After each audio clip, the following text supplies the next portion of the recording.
Is it this one? Okay, it's this one. All right. What is up? We are back with another stream, and this stream I was supposed to do earlier this morning, but my neighbor's dog was like barking. I'll go pretty early today, but we are going to be reading scary stories on Reddit, cause why not? I got nothing better to do, so let us start. Alright, the first one is by. This is on r/scary stories by Goth Mommy. That is this person's name. It says right here, right? Yeah. This first one. Wait a minute.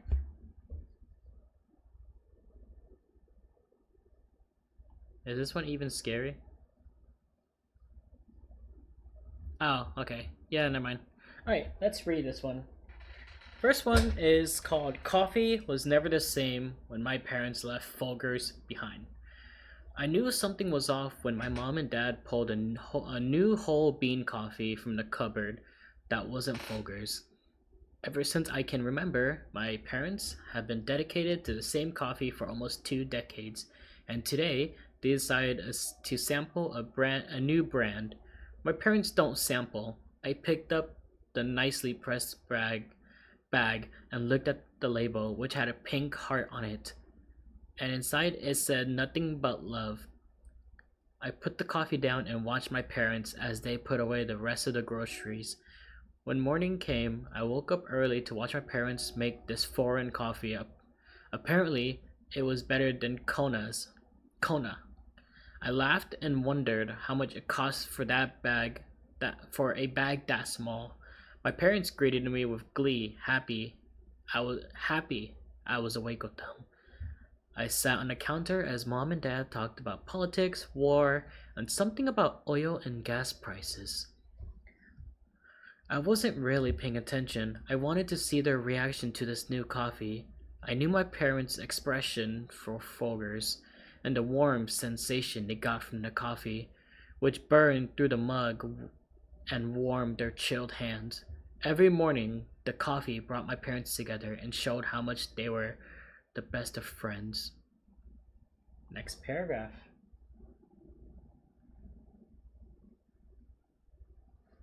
Next paragraph. Okay.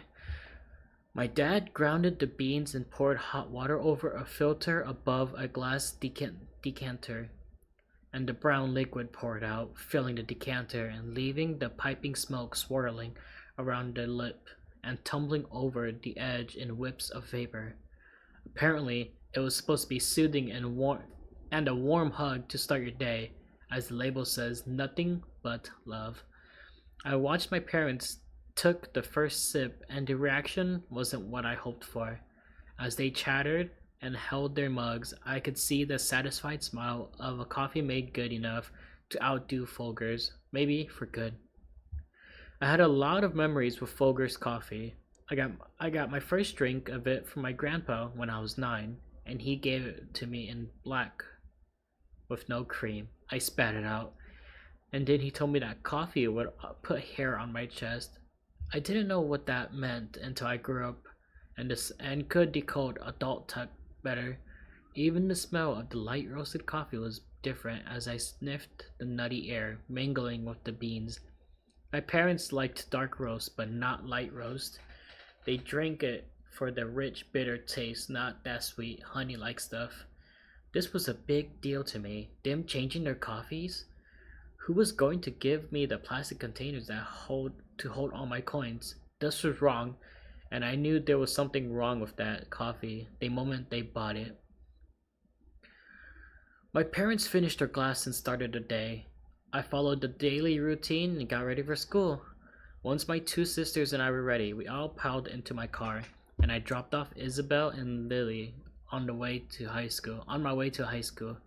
I parked where I could find a spot and slammed my 80s Honda door with too much force, making the metal squeal louder than I liked, drawing attention my way. Damn, I got a car in high school? Not even I had that. That's crazy. I didn't even have a car in high school. I still don't have a car. I can't even drive.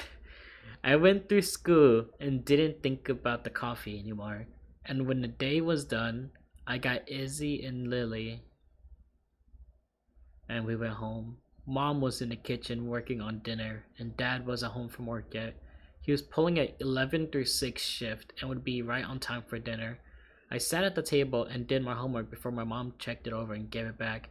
She has been checking my homework since I was given homework, and she has made me correct. She has always made me correct my mistakes. I'm grateful for it, but it's annoying.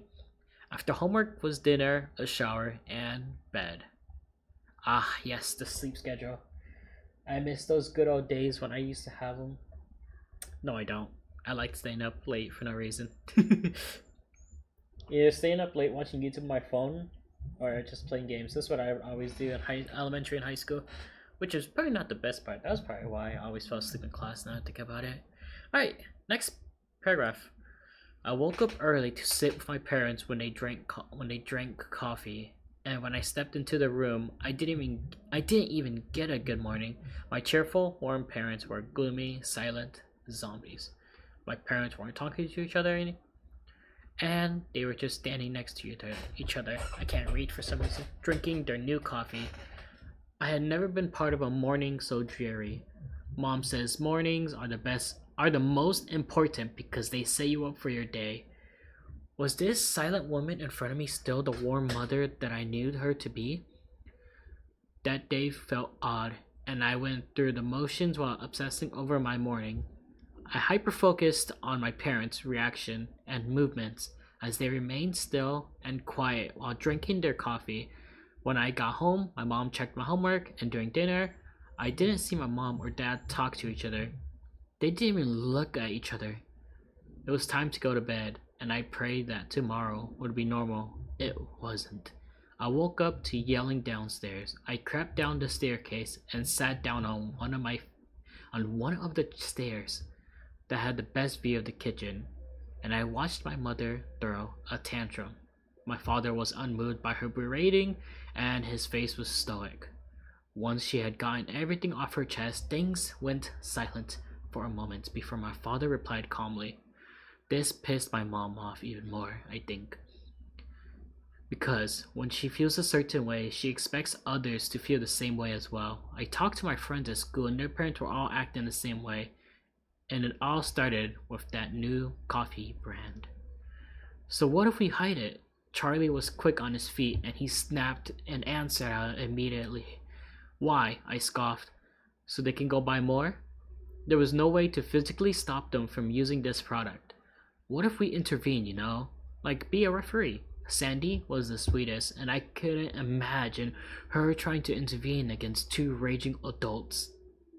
I don't care how you do it, just get rid of the coffee. I nodded to everyone.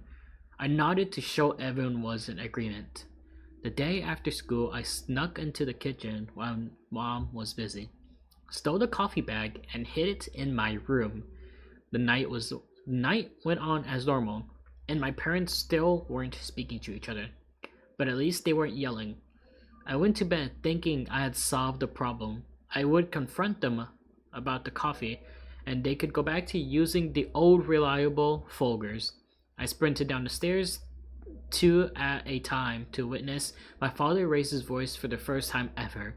My father was an observant man who was good at keeping himself nonchalant and calm at all times. It drives Mom insane. I entered the room, and they both looked at me. Don't you guys think you've been acting weird lately? I questioned them while I had their attention. What do you mean, Aiden? My mother snapping at me like she was snapping at Dad. The coffee is making you mean to each other. I really tried my hardest. I explained to them what this product was doing to their lives, but they waved me off and asked if I had taken the coffee. I went upstairs and got it before watching my mother make the angriest cup of coffee I've ever seen. My dad just glared at her with darting poisonous eyes, waiting for my mom to say something. I left this mess, got ready for school, and since Mom and Dad were still fighting downstairs, made sure Izzy and Lily were taken care of and ready to go. I piled them into my car after walking out the front door, away from the kitchen and the conflict behind us. School was a nightmare as I thought about how much worse things could get if they kept drinking this coffee. That night, Dad wasn't at dinner, and I didn't hear him come home till late. Then I heard muffled yelling from down the hall, coming from my parents' room. I crept out of bed, checked on Izzy and Lily, who were sleeping soundly through this chaos, and I went back to bed to listen. The next morning, I didn't see Dad drinking coffee. Instead, I saw him with packed bags and a gruff attitude slam the front door, making me jump. My mom went around the kitchen murmuring under her breath, and I got ready for school. The day dragged on, and I hoped to see my father at dinner. I needed him to be there, and for everything to be okay, but that night wasn't okay. And that's when the madness really became uncoiled. My father did come back around dinner time, and the two of them went into the kitchen to verbally abuse each other in front of their children. I took Izzy and Lily upstairs to put on a princess move for them. Oh, that's sweet. Then I went down the stairs and caught my perfect view of the kitchen. By this point, my mom was slapping and punching my dad everywhere, trying her hardest to beat down such a big man. Before she could tire herself out after slapping my dad in the face one too many times, I watched that kitchen knife crash down through my mother's shoulder. Oh shit. You couldn't even hear my remark through the yells and hollers. I watched as my mom got her own knife and managed to get my dad in the forearm. I couldn't watch them murder each other any longer. My job was to get the girls to safety. I ran upstairs and readied as quickly as I could, throwing everything within reach into a bag. I skimmed my room and grabbed what I could carry. Before running down the stairs with my hands over my sister's eyes. I couldn't do anything about the screaming, but it was better than seeing the gory scene behind us. I glimpsed, and I wish I hadn't, Mom and Dad on the ground, and Mom was viciously stabbed. Mom was viciously Dad again and stabbing Dad again and again. I cannot read. These were not my parents. These were monsters. When I ran out on the sidewalk, I noticed a few other houses had kids running out the front door as well. Fights broke out down our entire street as bystanders watched and called the police. I could hear the sirens and see the lights as I sat on the sidewalk with my sisters. No matter what I did, I couldn't get the smell of copper out of my nose. And a metal taste lingered on my tongue as I had swallowed a bunch of coins. There was blood everywhere. Finally, an officer noticed us and asked about our parents. I told him what I witnessed, and he took us to a van full of other kids like us. The bus drove away as I watched police officers get a hold of the massacre unfolding around them. More and more cops flew past. More cop cars flew past, even the ambulance. This was an all-hands-on-deck sort of thing. I looked out the window. At every street I looked down, it was a blinking circus. Everyone who had bought that coffee got infected with some kind of psychological cancer that had spread too far and completely took over everyone's state of mind. I sat there, and the only thing I could think of was how much I missed Folger's coffee. This sounds like a horror movie. Like an actual horror movie that freaking it sounds like a horror movie that Blumhouse would write about, honestly. It really does sound like one. But I feel like if Blumhouse were to write a horror movie like this, it would be so much worse. What's up, Daiki? What's up, Radish? Welcome to the stream. My bad, I got too invested into reading. Alright, let us move on to the next story.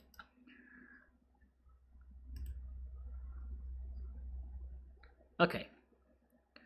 This one is by Trash Tia, and the story is called Today My Son Broke Character at the Breakfast Table. I'm guessing this person is a mother.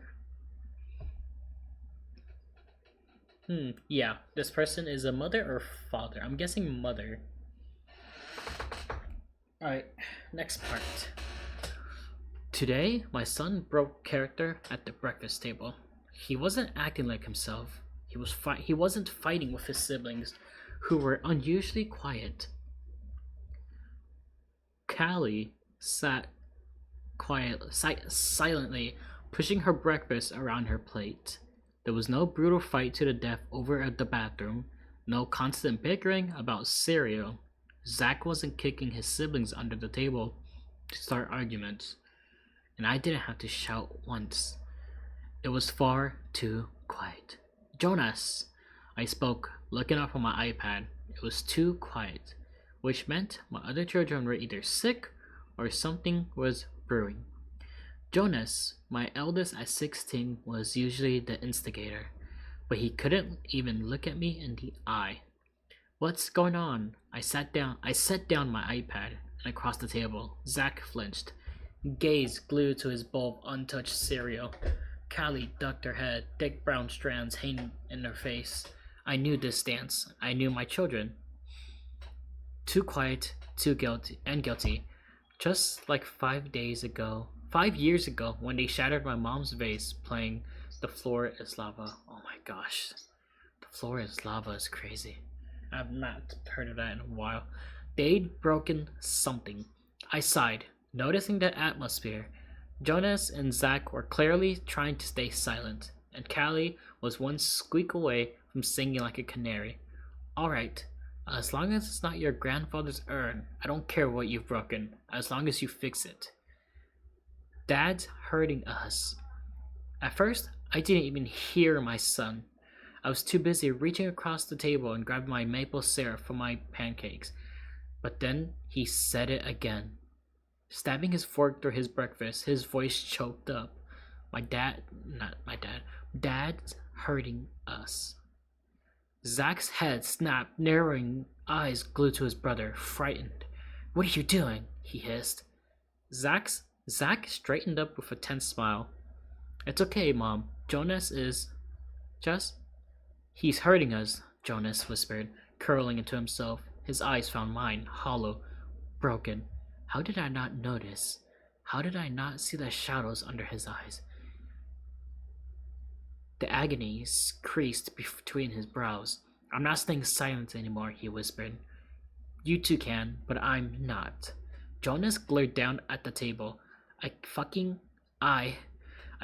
can't do this anymore. He broke into sobs that immediately broke my heart.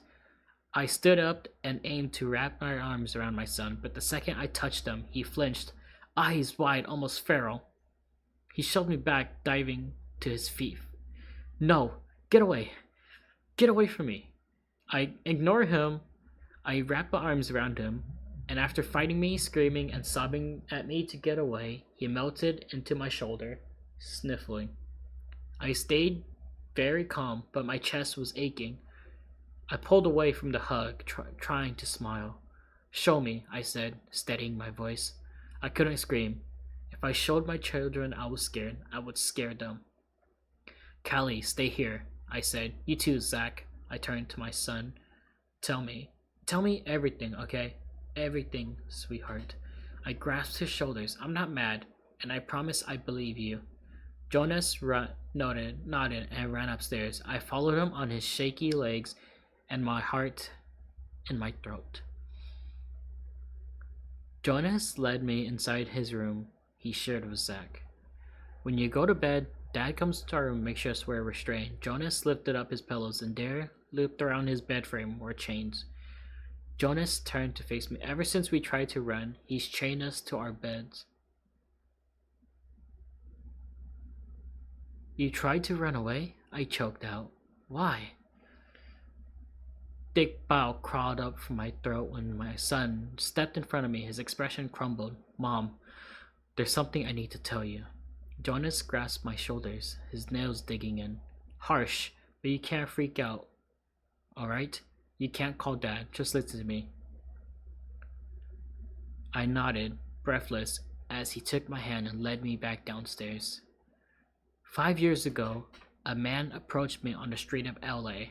I I was 15, trying to be an actor, he said, leading me out into the backyard. He said I would be paid in full every week, $500 for one simple job. Jonas let go of my hand. All I had to do was pretend to be your son, Jonas. Jonas's hand slipped from mine, and then he stopped paying us. Oh. Oh no. We tried to leave, tried to call the cops, but he was forceful. He punched Zach in the face and drugged our drinks at night. He started chaining us when you weren't here, and now we're prisoners. He sputtered, I'm not even from here. I'm from Texas. I ran away to LA because I wanted to be an actor, but I'm done playing a fucking dead kid. Oh shit. Jonas ducked his head. We just wanted to go home, Miss McCarthy. Jonas shook his head. Mom, so we're going to go. Zach's voice startled me, standing behind me, grasping hold of Callie's hand. I'm sorry for your loss, he whispered, but we're not your children. He nodded at Jonas. Get your shit, Jack. We're going. Jonas nodded. He gave me a quick hug. Thank you for saving us, he said, and I'm sorry for your loss, Mrs. McCarthy. I stood, numbed, as the three of them started towards the fence, and I was reaching into my jeans, pulling out my gun. Something inside me exploded, and I let out a shriek of laughter. I started forwards, pressing my gun into my sweet daughter's head. Stupid kids, I spoke through gritted teeth. I wasn't losing them again. I buried my children once, never again. Your father ran the auditions. I said, clicking off the safety, lowered the barrel into Callie's calf. Run and I'll cut off your legs. They froze, but I took pleasure in my next words. But who do you think chose you? Oh, wow. You see, now that's a good scary story right there. Where the villain actually wins. That is crazy. I didn't realize the mom was in it until I read that last part. When I was reading the beginning part where it talked about the father, I thought it was just the father. But no, it's both the father and the mother. Of course, this is not a real story. This is just something someone wrote, and it was really good. I liked it. That was nice. What a story. That is a crazy, crazy twist. Wow. Okay. Ooh, that was a crazy twist.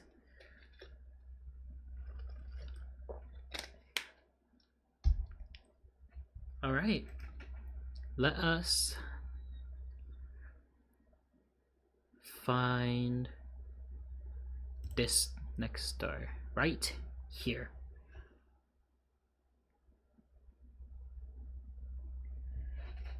Ooh.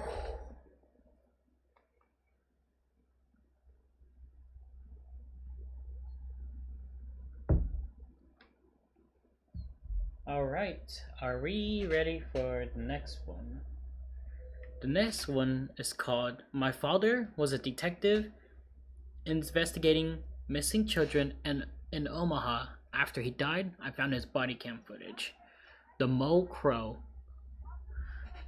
The moments before my father died, he grabbed my arm so hard, his nails dug into my skin and whispered something that still haunts me.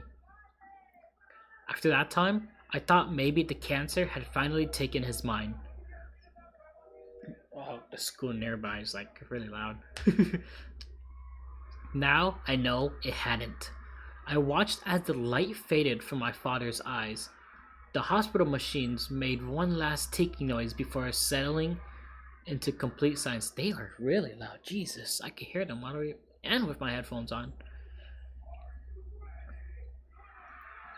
Oh, can you guys hear that, chat? I'm about to go rewatch this video because I'm gonna post this as a VOD. I'm about to go rewatch this and see if I can hear it. There in the dark. Oh, wait, no. I watched as the light faded from my father's eyes.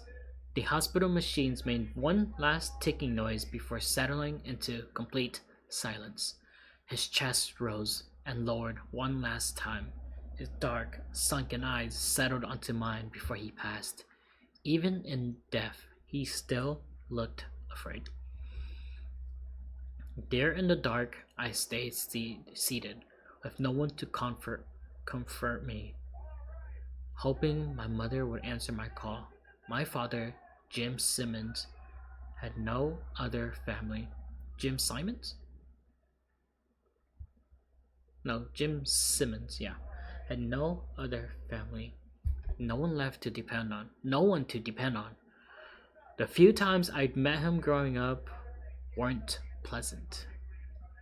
He always seemed distracted, like he was never really there in the room with you. His eyes had this way of drifting towards the floor, mid-conversation, like he was listening to something coming through it. I suppose I shouldn't have been surprised. My mother said he had a mental breakdown, that he was no longer safe to be around. Back then, it had taken him weeks to realize we were even gone. There were days he would lock himself in his own office and no one would see him until next morning. Jeez. I may have not known him well, but I was honestly kind of afraid of him. But I still cared for him. To see someone go like that, I wouldn't wish it on anyone.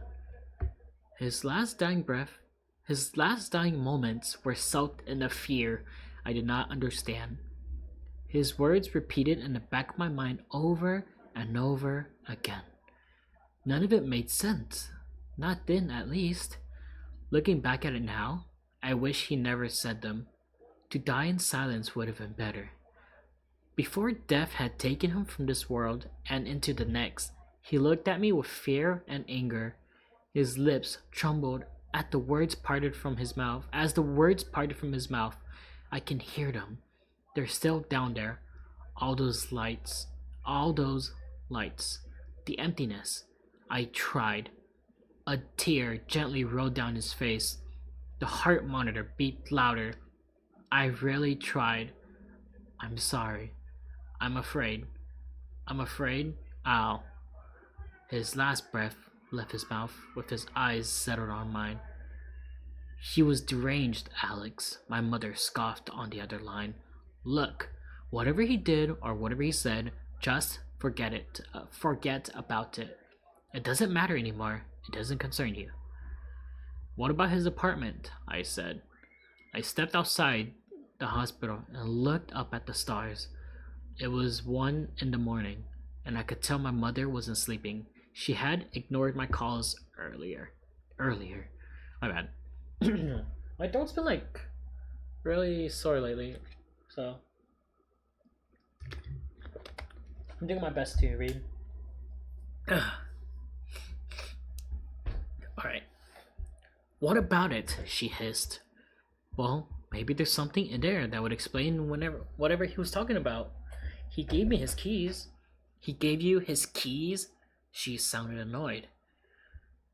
What else was he supposed to do? Let his apartment complex take his stuff? Guess that makes up for all the years of not being your father. I rolled my eyes. Like you didn't run away from him after all these years. You never gave him a chance to redeem himself before his death. Still, she had a point, but none of that mattered. Not now. She continued. I don't like how he just popped back into your existence with oh my gosh, I can't read. Without talking to me first. You deserve a better father, Alex. Like you would have listened to him. I gave him plenty of chances. He destroyed our family with his stupid obsessions. It drove him mad.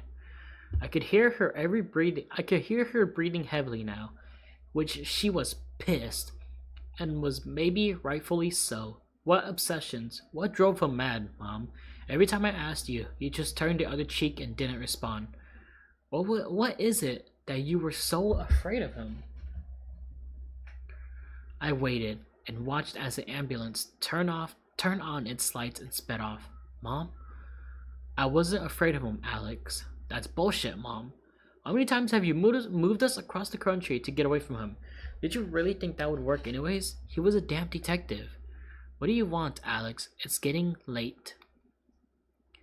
I couldn't even begin to think about sleeping tonight. Not with that look he had on his face, not after what he said. So I confessed, you keep your secrets then. I'm going to check it out. I'm going to check it out to see what's there. This late? No, you stay put and get some sleep first. We'll talk tomorrow. I want to be there when you go. Okay, I said, biting my bottom lip, knowing damn well if she really wanted to go, she'll take her sweet time in doing so. Alex, promise me you're not going over there tonight. You need the rest. Okay, I promised, Mom. I lied. Without another word, I ended the call. I opened my right hand and looked down on the reflective metal in my palm. He had given me the key to his apartment. There was no way in hell I could sleep tonight. Short time skip, I'm guessing, in the story. The apartment door creaked open so loud I was afraid I had woken up all of his neighbors on the ground floor. Oh, my bad. Sorry, I'm really tired too. I'm just getting the stream out the way since I didn't stream these past few days. I stepped inside and shut the door behind me. I watched as goosebumps crawled up my arms and across my skin. I wasn't alone. Something was there. Something was waiting for me all this time. The feeling of guilt settled in the pit of my stomach for being here so soon and lying to my mother. Like a spoiled child waiting to open her gifts before Christmas. Everything in here was mine now. No one else wanted it or had any right to claim for it. I doubted my mother would have wanted any part of this. The truth was, though, I didn't care about his belongings. Sure, maybe someday I could use it or sell it, but I wasn't here for that. I wanted to understand what my father was so afraid of, what he must have felt guilty for, a burden he carried until his very last moment. It had only been 2 hours since he passed, and seeing his single recliner in the living room with no other chair or couch waiting for any company, I regretted not trying harder to get to know him after all these years away from my mother's grip. In the living room, stacks of books and papers were spread across the room. The air was stale. When I turned on the living room lights, 3 of the 4 bulbs of the main light were out. It was too dim to get a good look at anything, so I pulled out my cell phone and turned its flashlight on, and began looking around for clues. Anything that would point me in the right direction. At first, I stumbled on the first thing I stumbled on was the living room wall behind the recliner. I moved closer to see, ignoring the sounds of upstairs neighbors stumbling around above me. In large and small letters alike, my father had written words and sentences across this wall with black ink. All these lights, all these rooms. They followed it, we followed them. Don't go into the tunnels. Don't go. Do not go. Do go now. I stumbled backwards. There was drawings of what looked like pipes and boxes. So many of them. I followed his trail, which led me straight up to the ceiling, and I gasped. The entire ceiling was coated in black scribbles. More of the same words. There in the middle of the room, etched into the ceiling by what I can only imagine was made by a knife. Do you hear them? I shook my head, and I felt my stomach turn. Maybe I shouldn't have come here alone. Not so soon. My father's words were still ringing in my head. I'm sorry. I was afraid. I was in a room where a madman had lived. I felt sick. I headed straight for the door to get some fresh air, but a blue, flickering light from the other room caught my attention. I crept towards the nearly closed door and opened it. Inside was a computer and a monitor, humming away through the night. The screen flickered. Oh my gosh, I'm so tired. Okay. The screen flickered on and off, a blue screensaver showing what looked like a blueprint. I walked into the room and turned the light switch on. Didn't Charlie Puth make a song called Light Switch? Sorry. Nothing happened. Did he really live like this? For how long? I raised my phone light and revealed the small desk room. I pulled out his desk chair on wheels and sat down. The screensaver was a blueprint of the tunnel systems below the city of Omaha. I then looked over, down to my right. There was a newspaper on the desk that covered in dust. I lifted it up. Dust scattered into the air as I brought it closer to view. Date and the title. April 20th, 2010. 9 children missing. On the front page for the City of Omaha News were small pictures of each child that had gone missing. All of their faces smiling from what must have been a school yearbook. All of them 8th graders. As I looked at each one, I felt the hairs on my back of my neck stand up. A floorboard creaked behind me. I quickly turned around, expecting somehow my dead father to be standing right behind me, his terrified, sunken eyes looking down on me. No one was there. A white strip on a shelf behind me caught my attention. I pulled it away from the shelf and looked it over. It was a DVD case with a single disc in it. The label written with a black Sharpie. Body cam footage, April 2010. Without hesitation, I opened the case and inserted the disc into his PC. I was met with a lock screen. Irritated, I looked around his stacks of papers and sticky notes. No indication of what his password would be. I sat there thinking, wondering how long I would be here, and how much more I could handle this presence I felt hovering behind me. My first attempt was simple: admin and admin. Neither of them worked. I buried my face into my sweaty palms and sighed. I didn't know him well enough, and I was sure as shit wasn't good with computers, so I tried my mother's name, doubting every second as I hit the enter button. Nope. Finally, it landed on mine, and to my surprise, I was in. Great, another thing to add to the guilt. My heart raced as I hovered over the disk icon and sat there in the still darkness. The screen brightness reddened my eyes. There were 4 video files waiting on the screen. I played the first one and turned the volume up. Body cam footage 1. The video opened with a burst of static before the image slowly came to focus. There he was, a younger version of my father, staring back at me as he adjusted the body cam lenses. He looked healthy and full of life, a man I barely recognized. The camera jolted as he stepped out of his car. It was 5:17 p.m. The sun was bright, and it made it hard to see as he came forward outside towards what looked like a giant parking garage ahead. My eyes shifted back and forth as I waited to see what happened next. As he stepped inside the parking garage, he was met by a police officer. "Hey, Jim," the police officer said. He was overweight and clearly out of breath as he spoke. What you got for me today, Hopper?" My father asked as they walked towards what seemed like look what seemed oh my gosh, I can't read. They walked towards what looked like two kids further inside waiting for them.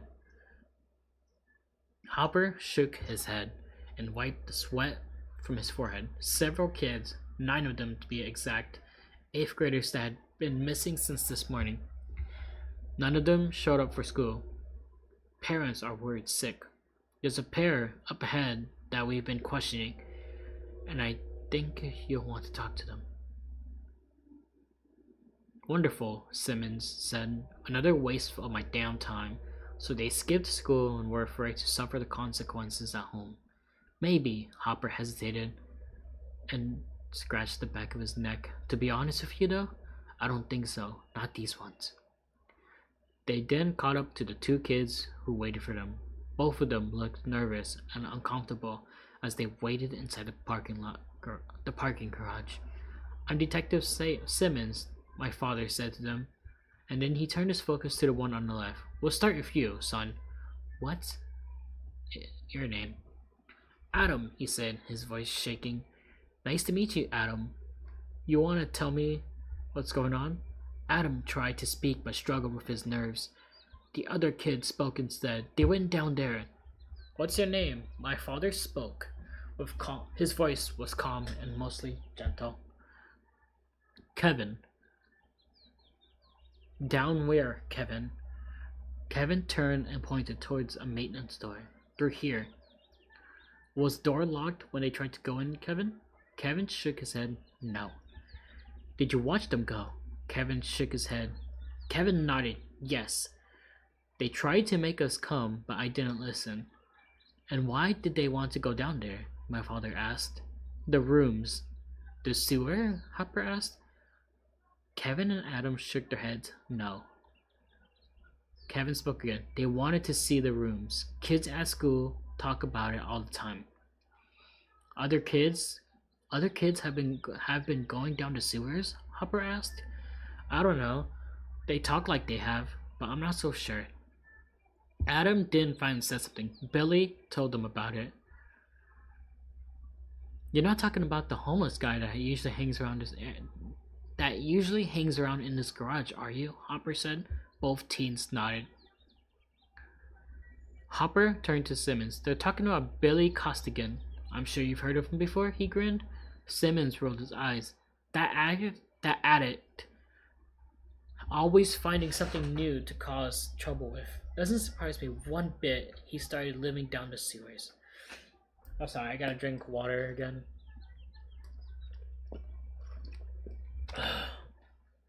Oh my gosh, my throat. That's luxury for him, Hopper laughed. Simmons turned back to the boys who stood there nervously. Neither of them wanted to make eye contact. You saw the kids follow him to that door.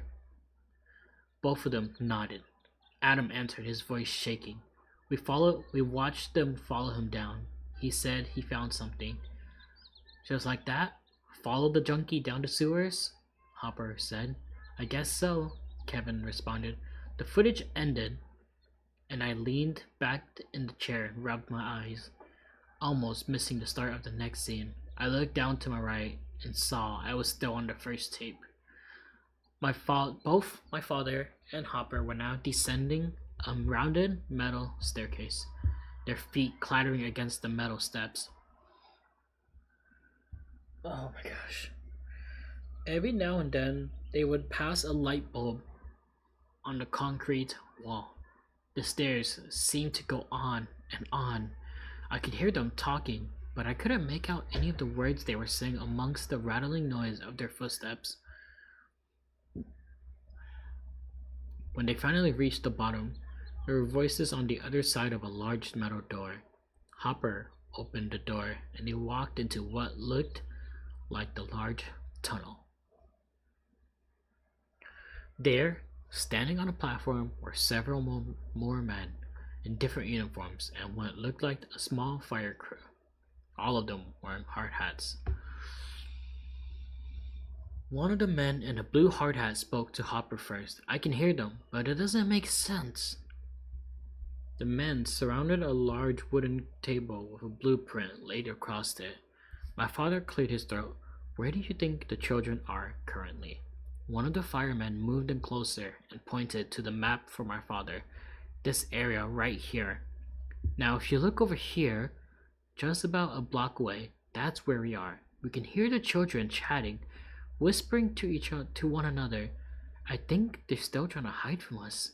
Take me there, Jim asked.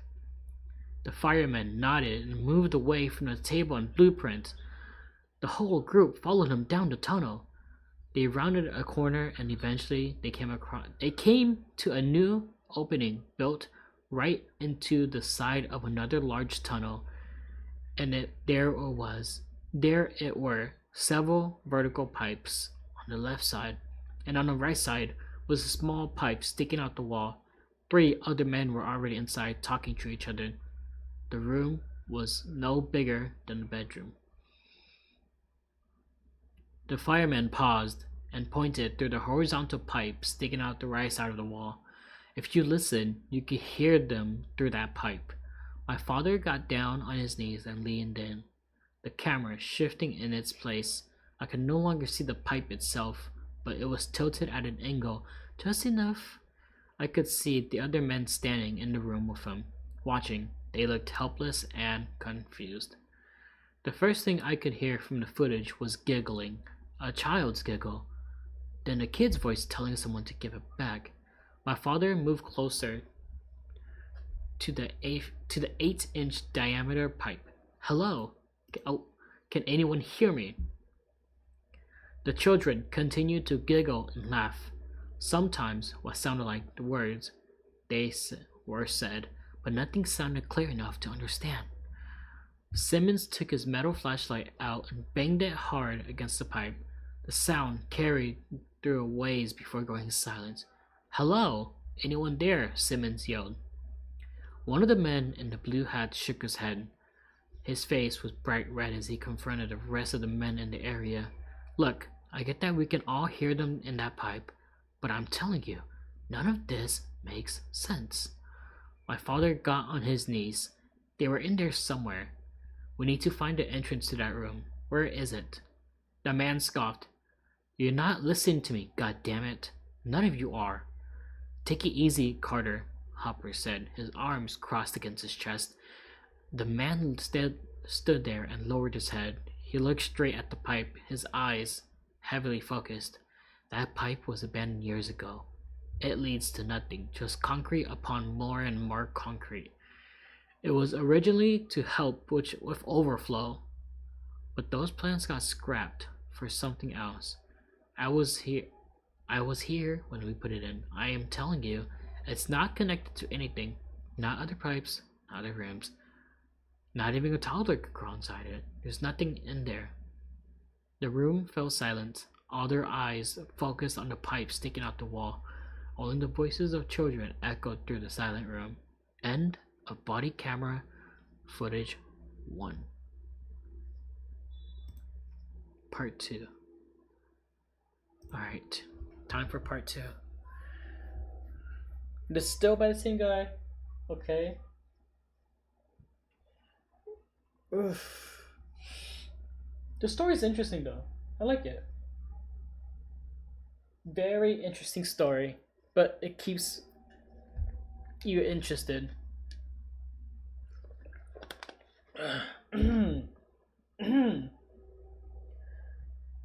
Alright. What a fucking twist. Yeah, from the last story? Yep. You see me talking about that one? Long story. Yeah. But it's honestly worth it though. Alright, let us continue. Part 2. I'm not sure how long I sat there just staring at the screen. Every now and then, I would turn around and make sure I was still alone in that apartment. My eyes shifted towards the second video file. I was eager to press play, even though I knew I shouldn't. This didn't feel right at all. It felt like I was watching something that no sane person should see, especially not by themselves. The children's voices were still ringing in my ears. I could hear my mother's voice telling me to go home, to go to bed, begging me to stop. I shook it off and ignored the guilt rising inside me. I pressed play. Body cam footage 2. The computer speakers rattled across the desk. The video started with my father standing behind several other men wearing hard hats and reflective shirts, all of them waiting as the loud noise continued. As their bodies shifted around, I could see in between their gaps that something was being pushed into the pipe. I leaned closer to the monitor. My father, Jim, pushed through the group to get a better view. A man I have not seen before was standing in the pipe with a laptop resting on top of it. Standing by the pipe with a laptop resting on top of it. He had turned the screen so everyone in the room could see what he was seeing. Both Jim and Hopper were near the front, close enough that the body cam footage could clearly see what was being recorded as the man continued pushing a long cable through the pipe. 10 feet now, the man said as he continued to carefully and slowly push the video cable through. My eyes shifted to the timestamp on the top right. It was now 9:45 p.m. They had been down there for several hours now. The cable feed only showed more pipe and bugs roaming around inside of it. The inside of the pipe itself looked wet and rested. Only pitch black darkness was ahead. 15 feet. Carter stepped forward. Every now and then, there was between the sounds of the cable moving against the metal pipe. Wait, did I read that wrong? Every now and then, between the sounds of the cable moving against the metal pipe, I could hear the kids still talking and still laughing inside there. 25 feet, the man said and shook his head. How far did you go? How far did you say this went again? All of them looked over towards Carter. Sweat rolled down his face, and he stood there looking dumbfounded. 15 feet tops. You might want to update your blueprint there, one of the men called out. 35 feet, approaching 40. Wait a minute. The room fell silent. My father stepped forward enough so I can no longer see the other men, only the laptop screen. They were there through the long cable feed. A static bright light appeared on what looked like the end of the tunnel. Maybe the walls reflecting the cable light, someone said. The cable man shook his head. No, that's not my light. There's a room ahead. Then he thrust more cable through the pipe. A new environment emerged on screen as the camera cable had finally exited the other end. What the hell is that? He paused and held tightly on the cable. Carter stepped even closer. That's not fucking possible. That was never there when we built it. No way. He frustrated. He took off his hard hat and wiped the sweat from his forehead. I paused the video as the body cam footage settled on what was being shown through the laptop. I could see a part of my reflection on the monitor. My hand lay gently onto the screen as I leaned in closer to what I was seeing. The cable camera had pushed through what it looked like to be a yellow room. The entire room was lit by fluorescent lights. The walls covered in some yellowish wallpaper with a pattern too blurred for me to see. Carpet covered the floor, openings in multiple directions that led into more of the same rooms. The entire thing looked as they had been punctured through some empty corporate office space. Why would any of this be down these tunnels? Then I saw it. I felt something crawl up my spine as I zoomed in. I could see what I assumed was one of the children slightly peering at the camera from afar, behind one of the yellow walls, smiling. I leaned back into the chair. Oh, that's as hell. What the hell was I watching? Unable to stop, I continued the video. My father was the first to speak. My father was the first one to speak. I noticed the child's face had vanished out of sight. No one had noticed. I don't care what you remember about laying this area down. We need to get into that room. They're in there somewhere. I don't know how, but right now, I want this area sealed off. No one comes in or out of this system without me knowing about it. I don't want any part of this, Carter said as he rolled up his own blueprint. Whatever fucking game you guys are playing, I'm done. I'm out of here. He walked out the room by himself. Pussy! I'm kidding. Carter the hero, everyone. Hopper shook his head. No one said a word.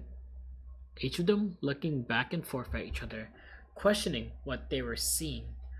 Through the laptop speakers, you could hear the children more clearly now, running around, laughing, and stomping their feet, yet no one showed up on their feet. My father turned towards Hopper and the others. How soon can we get there? One of the men cleared his throat before speaking. I'll go over the schematic one more time.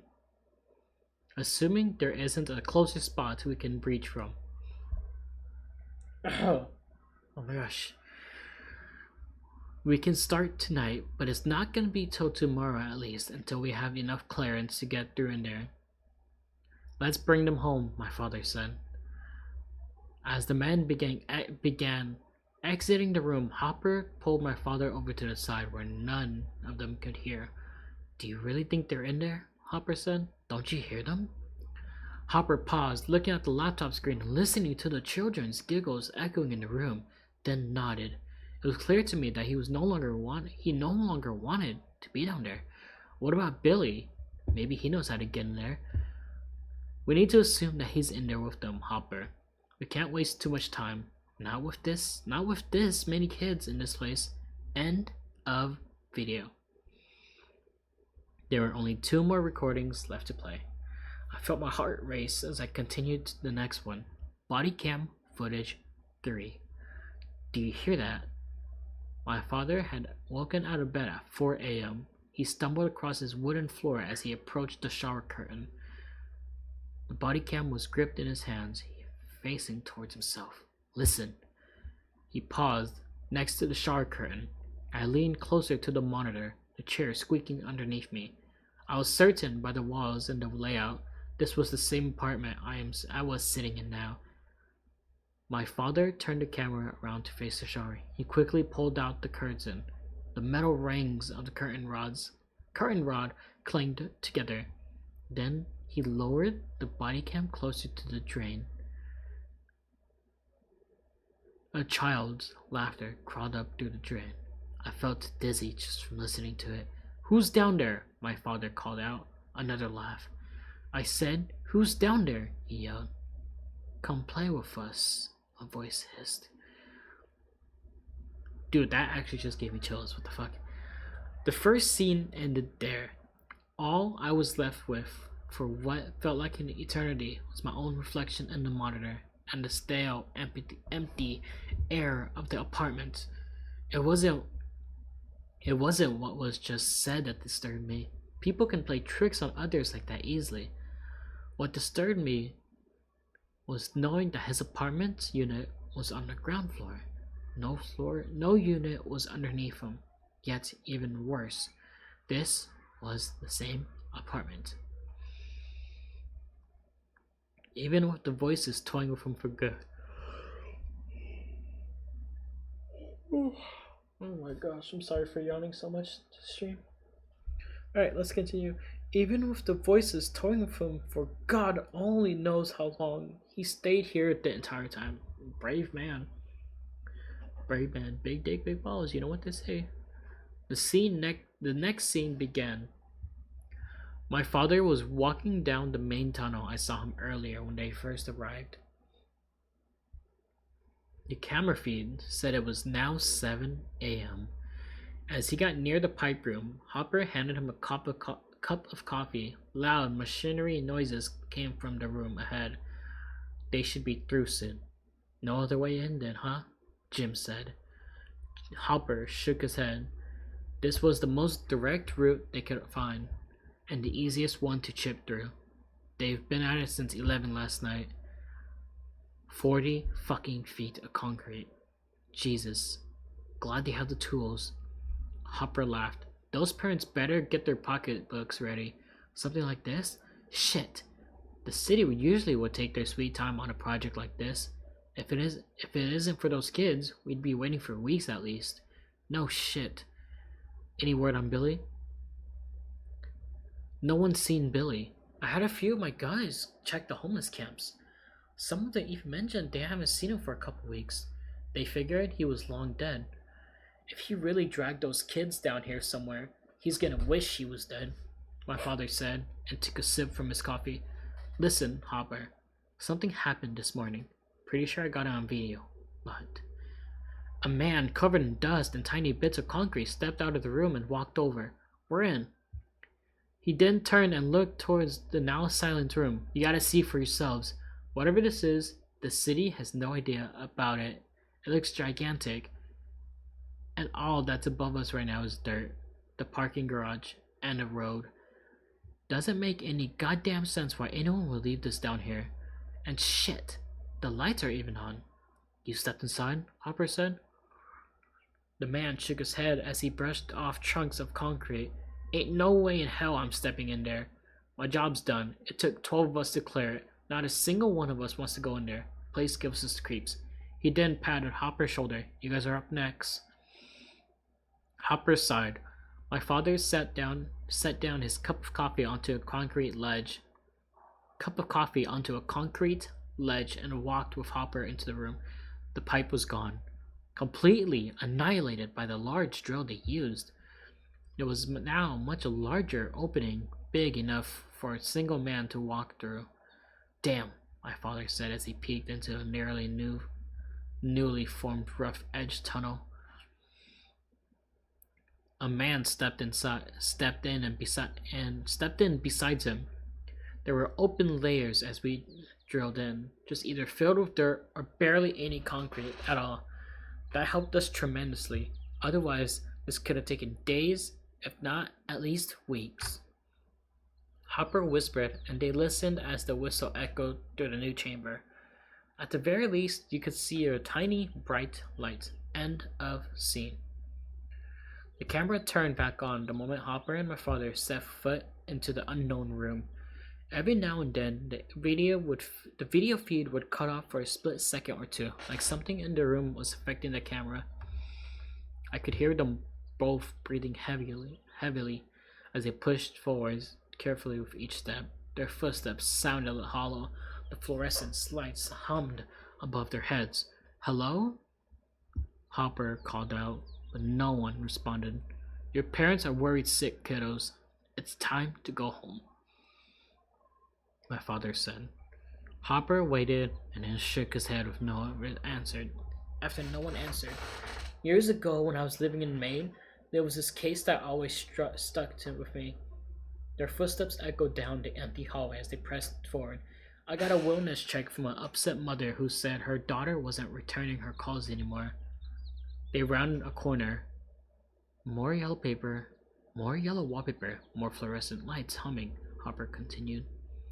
Anyways, I get there and there's blood everywhere, all over the daughter's living room and bathroom floor.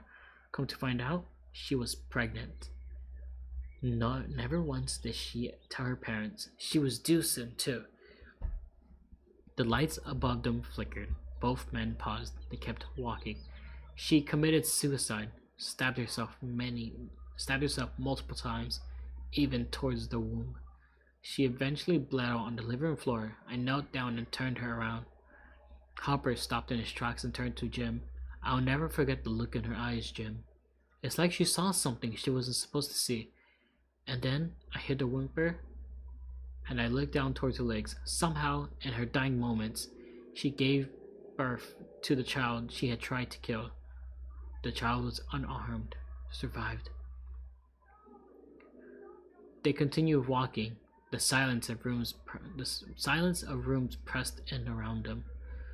There was something off about that apartment. The detectives we brought in confirmed it was suicide, but I couldn't shake this feeling someone was in there with me when I found her. I stumbled upon a pair of white padded gloves soaked in water and blood.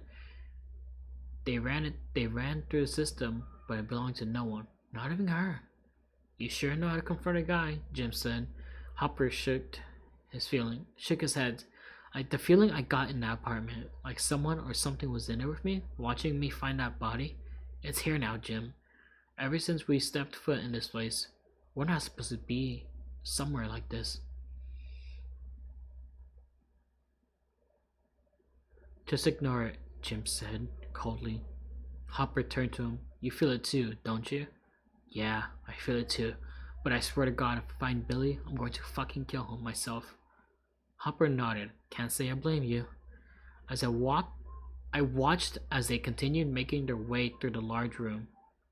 There were columns and walls pointlessly placed all around, leading to nothing but more of the same sharp corners all around, creating the illusions of fake paths leading to nowhere.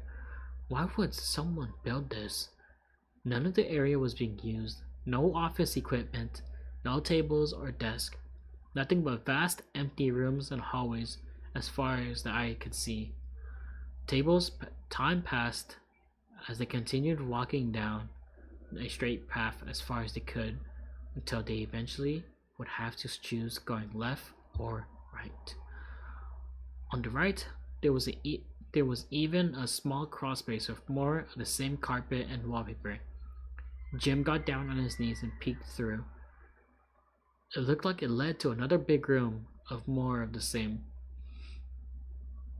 Hopper leaned down and looked through. I don't understand any of this. What the hell is going on?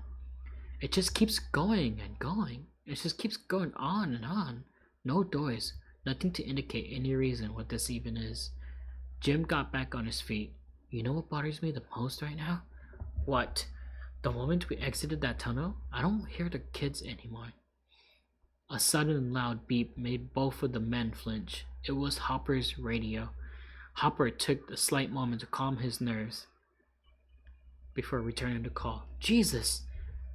You about gave me a heart attack. What you got? Over. Found Billy. And, Found Billy. Oh, and Hopper? You guys should know. He's got blood all over him. Both Hopper and Jim looked at each other.